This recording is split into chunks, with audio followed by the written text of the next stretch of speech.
talked about the concept. We've talked about the concept of an electric field. Let's do a quick calculation here.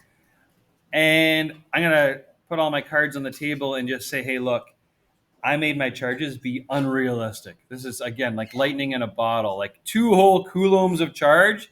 That's a lot. Really, it's just so that we're going to deal with less scientific notation in this example problem. You know that if it was microcoulombs, you'd just be multiplying each of these guys by 10 to the power of -6. Okay, and that's going to show up in the homework, just FYI. But just to keep things clean on the page for an example problem, we're dealing with coulombs, which is an unrealistically huge charge, and we're just going to be okay with that. But the question is, or maybe we should label this up. I got Q1 and I've got Q2. Q1 is 2.0 coulombs.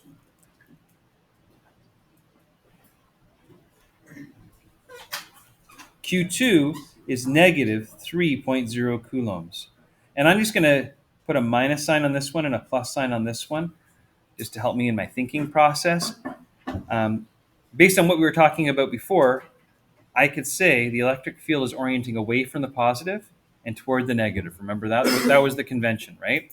So the question is, they're separated along this straight line. Okay, here's a straight line. If the test point is midway between them, so I'm going to put a test point here. Remember, this is a common thing in electrostatics, is to have just points in space that we call test points. And there's nothing there. It's just a point in space, okay, that we want to talk about. And if these guys are 5 meters apart, that means that from Q2 to the point, we would call this R2. R2 is 2.5 meters. And R1 is also 2.5 meters. Now, in the past, sometimes we've made our example problems unnecessarily simple by making them symmetrical. This is spatially symmetrical, but can we just see that they're not charge symmetrical? Okay, so a little bit simple, not the simplest, but pretty simple. Now, when I think about what's going to happen at that point, it's not an object, so I can't truly give it a free body diagram, but I'm about to do something that makes me think about a free body diagram, okay? And I would say that at that point in space, look, if electric fields orient away from positives, there would be an epsilon 1 at that point in space going this way. I'm not attaching it to an object because it's not a true free body diagram. It's a field orientation in space that belongs to that point. And I'm going to call it epsilon 1. I don't know how big it is yet because I didn't do any calculations yet. What direction should epsilon 2 be pointing in at that point in space? What do you say? Also, yeah, should be going towards the negative sign, right? Yeah, same direction. So maybe I didn't give myself enough space here, but epsilon 2 also going to be going that way. And as I look at this, I'm like, oh, okay, so this is actually, isn't that actually this picture up here? It's just we're only dealing with what's happening in the space directly in between, right? We're not dealing with all the spaces up above or anything like that. Let's come back to this. All right, so we got the electric field orientation at least. If we have an orientation, it stands to reason that we should probably have a reference frame. So I'm just going to call it right and left. I think right being positive and left being negative makes sense, just because both those fields seem to be oriented to the right. If I want to find the electric field in between those 2 points at the test point, I'm really looking for epsilon total. Epsilon total going to be equal to epsilon 1 plus epsilon 2. Now, if I use this equation that we just developed, epsilon 1 is going to be k times q1 over r1 squared. I'll put the absolute values around it. Epsilon 2 is going to be k times q2 over r2 squared.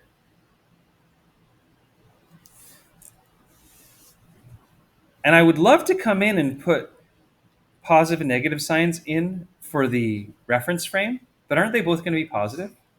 So, I mean, just because I'm trying to like emphasize this pattern of thinking, I'll make them both positive, okay?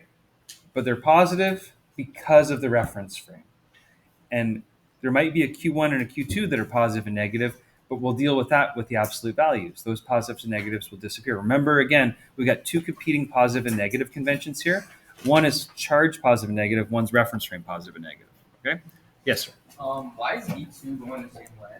Oh, so yeah, epsilon 2 is pointing over to the right because electric fields orient towards negative charges. And charge 2 is a negative charge. And charge 1 is a positive charge, so it's orienting away from charge 1. Okay.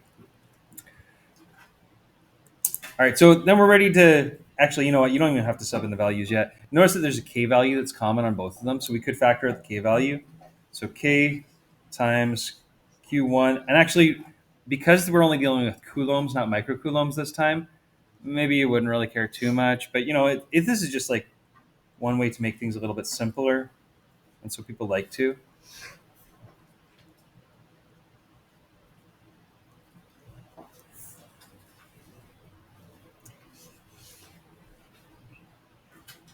So epsilon total ends up being equal to, we said we're going to use k is 9.00 times 10 to the power of 9 Newton meters squared per coulomb squared times Q1. Well, the absolute value of Q1 at least is 2.0 coulombs divided by R1 squared, or 2.5 meters squared, plus the absolute value of Q2 is 3 coulombs. I mean, we can write -3 absolute values, but 3 coulombs divided by 2.5 meters squared. And check my math. I think there's a 2 and a 7 in the answer.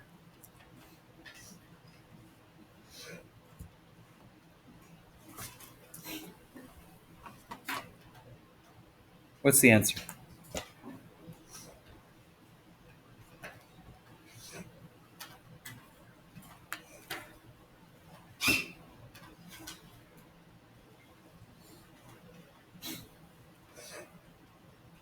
I feel like you got it? 7.2 times 10. Nice, yeah. 7.2 times 10 to the power of 9. And in terms of the units, look, see there's going to be meters squared in the denominator here? The meters squared are going to cancel out with this meter squared. Check out the coulombs. Only one of the coulombs cancels out. So I end up having epsilon in units of newtons per coulomb, which actually fits exactly with what we had said previously as the definition, epsilon in units of newtons per coulomb. So this all works out nicely, right? Units are all friendly.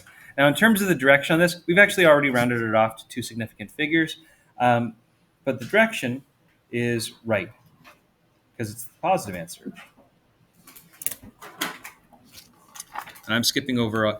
I'm sorry, I feel bad. I'm going to lose communication marks here because I didn't write my givens or my therefore statement. But there you have it. Okay.